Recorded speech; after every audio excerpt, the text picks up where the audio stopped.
folks, Aaron from Beansprout here. I have a lovely tenor ukulele to show you today. This is another instrument for Dave Matthews.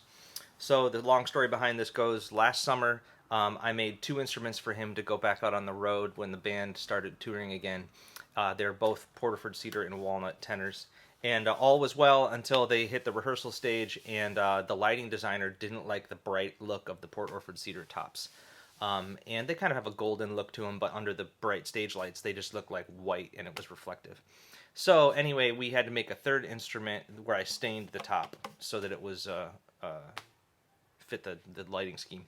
That was fine, and that worked out well anyway because Dave had already taken one of them and brought it on the bus and wanted to play it all the time, and that makes the job harder for the guitar tech. The way it works in operations like this is there's more than one of everything. There's backups to every backup because they just can't.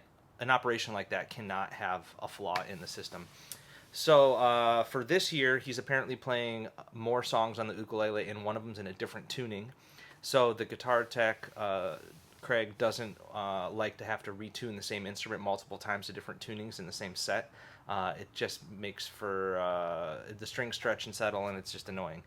So what we needed was a second instrument with a stained top that could be in the different tuning. So we'll have two stained top instruments for stage in different tunings. Then there's the backup backstage, and then Dave's got his one on the bus. So that's what we did. Because I thought ahead, I saved another pile of wood that matched the original one just in case he ever wanted another one. So it's got the same walnut back and sides from the D mill down the road from my house. Simple walnut binding with a black line purfling. And then this is a one-piece Porterford cedar top with this stain on it. And pistachio fretboard and head plate with the big brass dots. The brass dots show up well for Dave in the bright lights. He likes that. And put pistachio up here too. There's got a cool graft in that pistachio fretboard, which I like.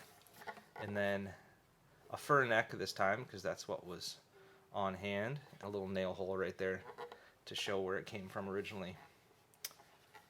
And yeah, it turned out great. And I had a little time this month to be able to put this into action because they need it on the road pretty soon. So.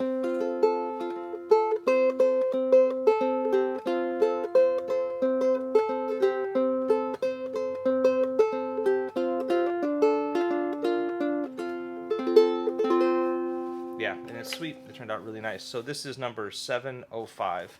I think from last year that the numbers on his instruments were like 603 and 604. So that's kind of cool to be 100 instruments later. There you go. Cheers.